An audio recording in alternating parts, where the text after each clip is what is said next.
Hi guys, welcome back to Foley's Homestead. As you can see, things are starting to kick off. We're still in the Hungry Gap period. This year we've only just started, so next year we will have things growing through the winter to keep us full up. On today's video we are going to be doing some chores, to be honest, thinning out lettuce, tatsoi. We're not going to thin out the carrots today, and then we'll just go around what we're doing. The tomatoes and cucumbers and chilies has to come outside to harden off, because it's at that point it's pretty warm outside through the day, but through the night it's pretty cold, so we'll harden them off. Next week should be able to get them outside. Well, the tomatoes and cucumbers anyway, not the chilies. The chilies are going to have to be probably kept in the greenhouse until mid-May. So without further ado, let's get into it.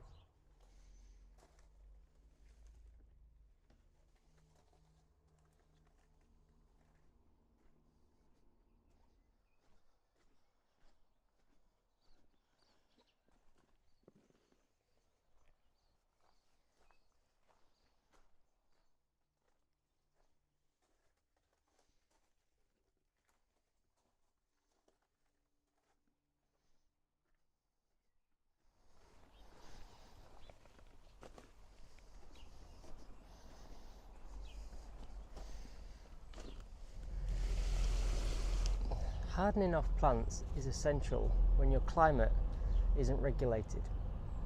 What I mean by that is that our climate, like today, it's 21 degrees in through the day. Last week it was 5 degrees. Some places in the UK, the temperate climates, like in Wales, where one minute you've got snow, next minute you've got sun.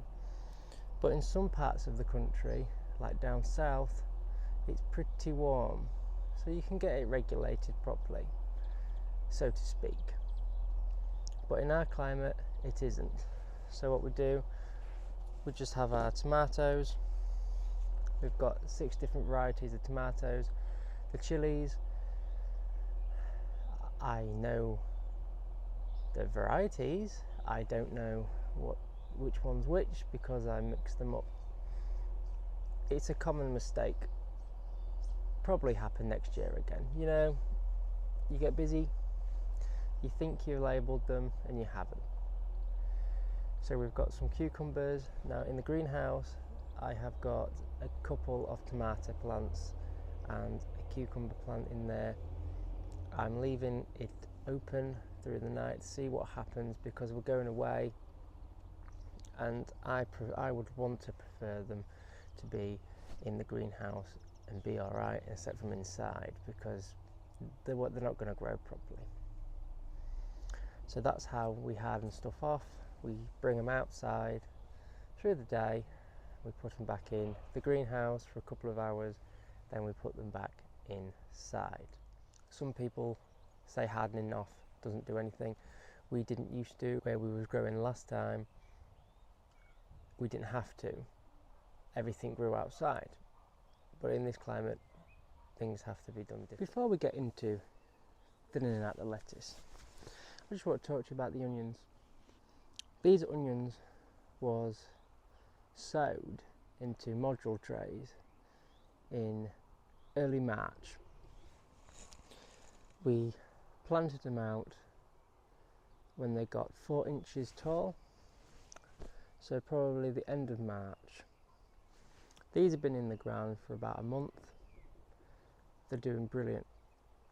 We've had some pests eat some of them. There was 120 in here, now there's about 63, but that doesn't matter. You know, we go with the flow with nature. We don't spray anything on our plants. The only thing we do is weed around the beds if need be, outside of the beds, with vinegar and soap. Inside, if there's any weeds, we just pull them out. That's the way you should do it. You shouldn't spray any weed killer in your garden or anywhere. It kills nature. So I don't know if you can see, but the top of the bed looks pretty dry. and that's because it's compost. Underneath is very damp, which is a good sign. So all I'm going to do is I'm going to thin out some seeds as careful as I can without damaging them. You could repot these,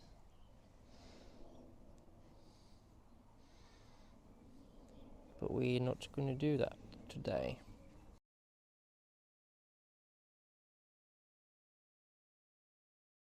To the moon red, I'm sure this is moon red lettuce. There is quite a big gap over there, so I'll just transplant one over there.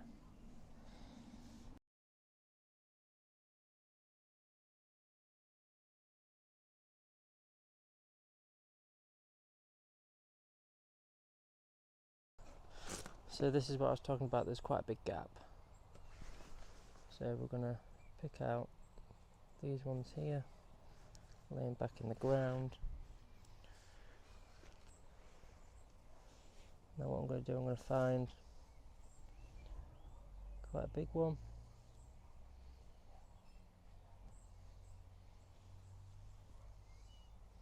With a good root set. Pop it there.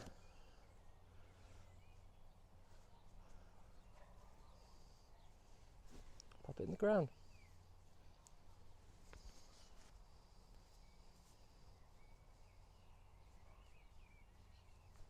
Let me show you what we've done.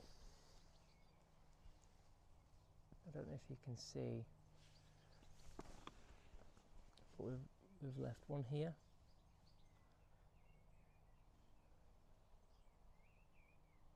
Left one there, and so on. The rest I've just mulched up because they will die back. I've left the tatsoi quite dense,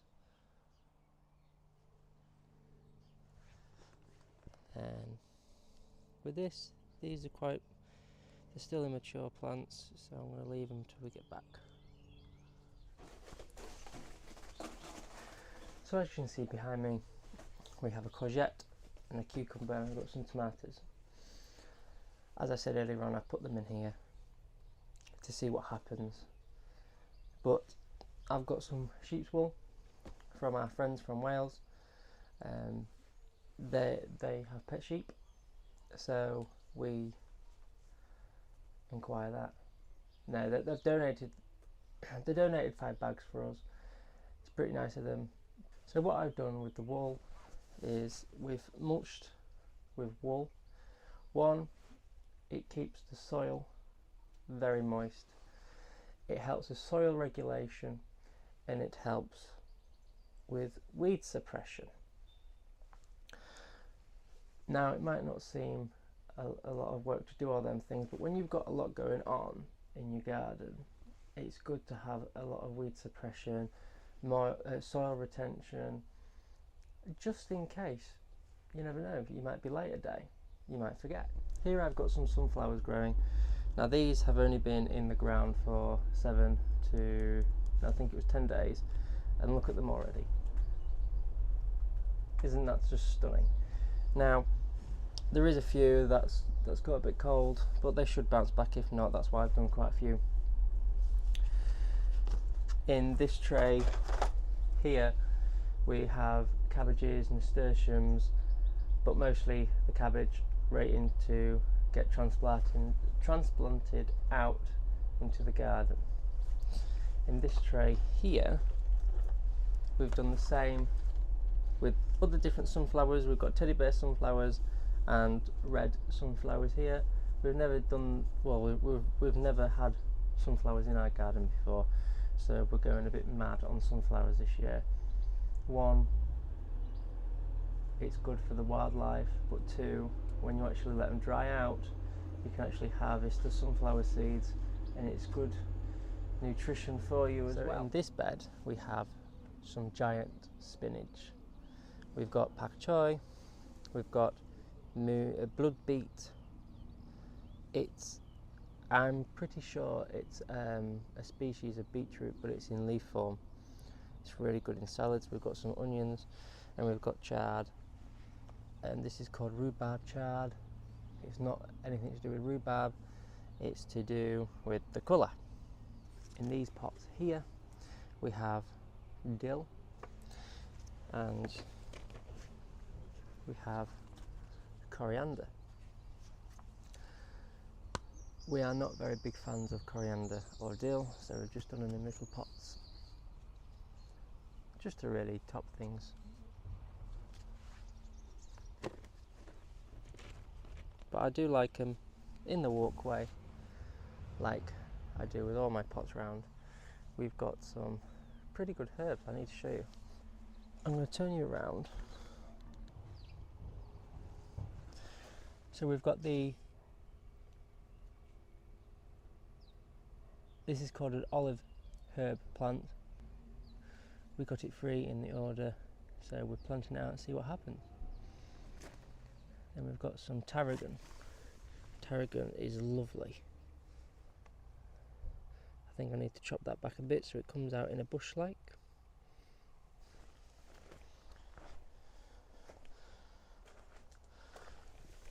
Got some rosemary, and we've got some cola plant. This plant smells just like Coca-Cola. It's amazing. It just doesn't taste like it, which is kind of a bit of a letdown, to be honest.